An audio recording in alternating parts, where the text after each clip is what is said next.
Et moi, je suis Ibrahima Amadou Maïga. Je suis le secrétaire général du Réseau national pour l'éveil démocratique et patriotique, RENEDEP. Et d'autre part, je suis enseignant-chercheur de profession. Et bon, mon engagement au sein de la société civile a fait qu'aujourd'hui, nous sommes beaucoup plus engagés sur les questions de renforcement de la sécurité, des questions d'accès à la justice, des questions d'inclusion, mais surtout des questions de réforme et de gouvernance du secteur de la sécurité.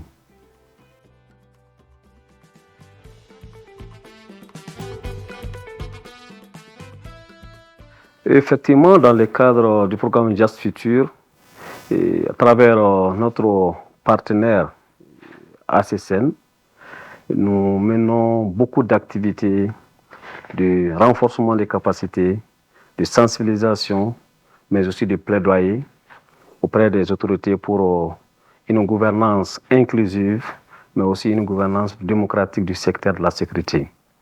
Et nous avons comme exemple des ateliers d'appropriation sur les cadres d'orientation politique de la RSS, de l'Union africaine, mais également de la CEDEAO.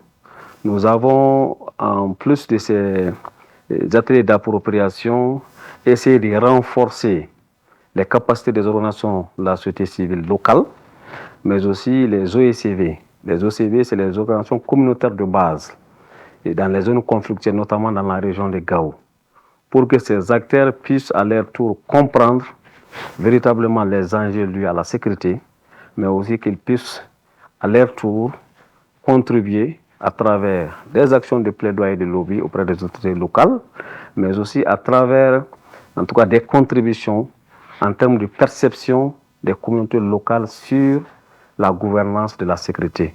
Et nous, à notre tour, nous faisons en sorte qu'au niveau national, ces préoccupations ou ces perceptions des communautés à la base soient, en tout cas, partagées avec les autorités, les décideurs, mais aussi qu'ils puissent prendre des réformes dans ce sens.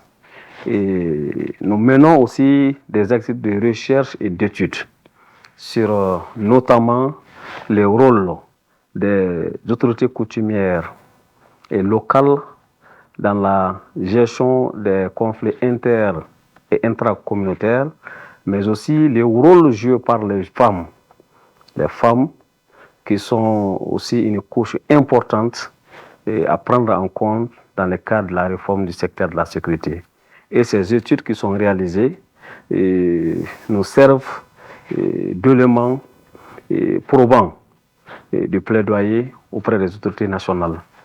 Et en dehors de cela, nous faisons en sorte aussi qu'à travers des dialogues communautaires et des concertations communautaires que nous organisons avec toutes les parties prenantes, notamment les acteurs de la sécurité et les autorités locales, les organisations de la société civile, notamment les jeunes et les femmes, pour que nous puissions véritablement prendre en compte les besoins fondamentaux de ces communautés locales qui vivent dans une situation de vulnérabilité totale, mais aussi dans des zones conflictuelles. Et ces préoccupations que nous recueillons à travers ces dialogues communautaires sont utilisées comme des éléments de plaidoyer auprès du CNT, du Conseil national de transition. Et nous avons récemment rencontré la commission de défense dans ce cadre pour partager en tout cas ces préoccupations qui sont issues des communautés à la base.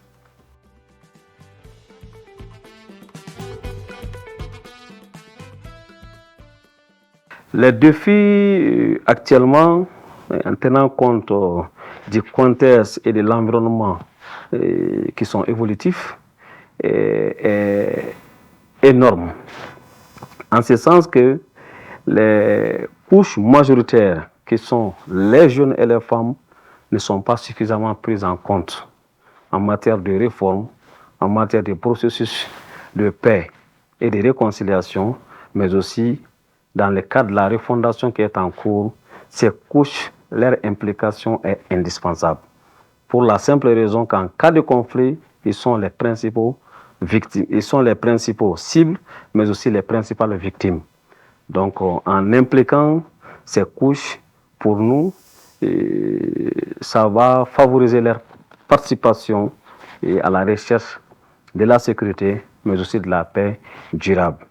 L'autre défi important pour nous, c'est compte tenu de leur poids démographique, et quand on voit le cadre institutionnel qui est mis en place pour pouvoir favoriser leur participation, ce cadre fait allusion à des représentants, soit une femme et un jeune, dans les décrets portant organisation et fonctionnement des comités consultatifs de sécurité, qui est le maillon au bas de l'échelle.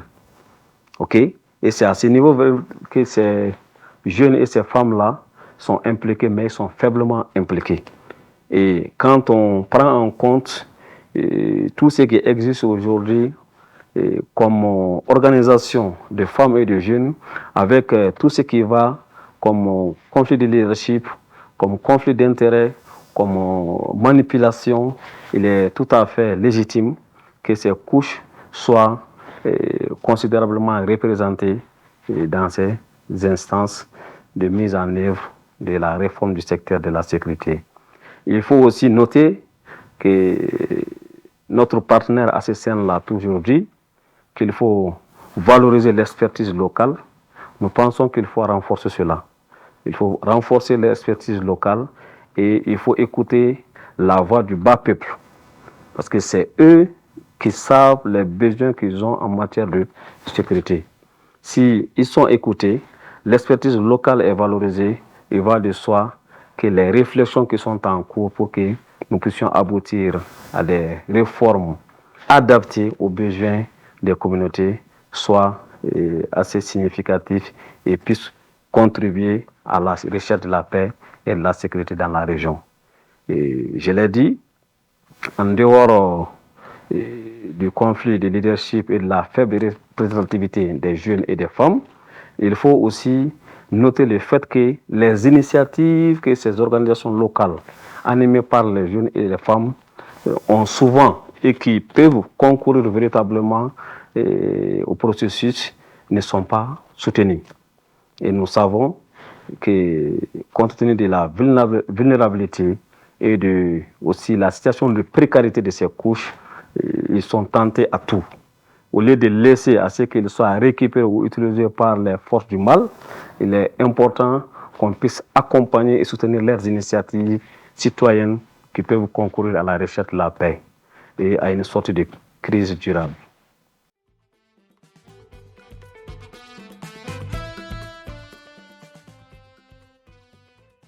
Parlant des thématiques, je vous avoue qu'il faut ajouter au défi que j'ai énuméré celui du fait que ces jeunes et ces femmes qui sont nombreux ne connaissent pas suffisamment les cadres prévus pour la réforme du secteur de la sécurité.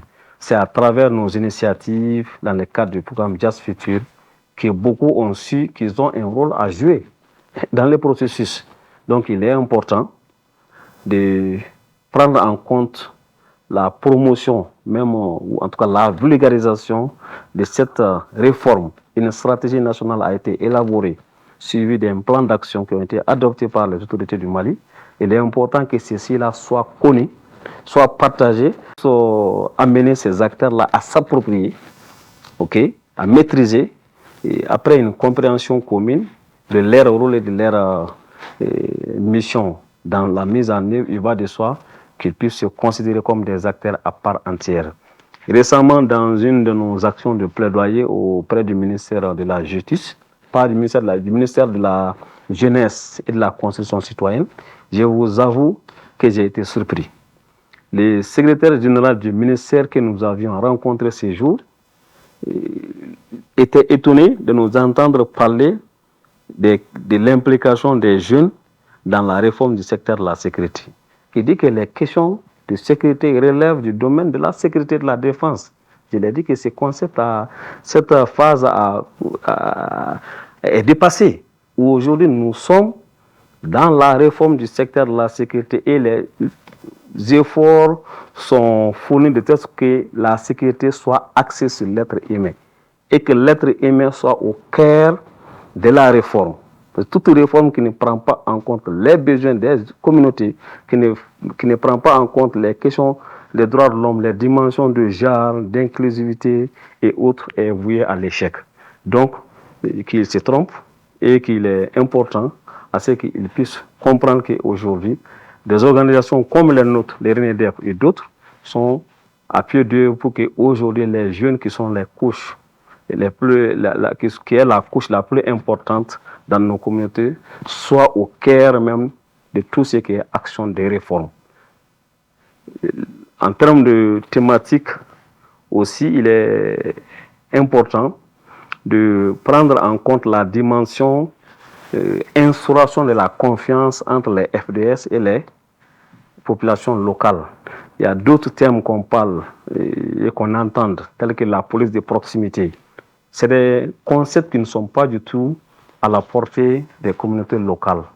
Et il est important qu'on puisse accentuer la sensibilisation, mais aussi des actions de formation à tous les niveaux pour que les gens comprennent véritablement ce que la réforme du secteur de la sécurité veut dire, mais aussi ce que ça nécessite comme implication des uns et des autres.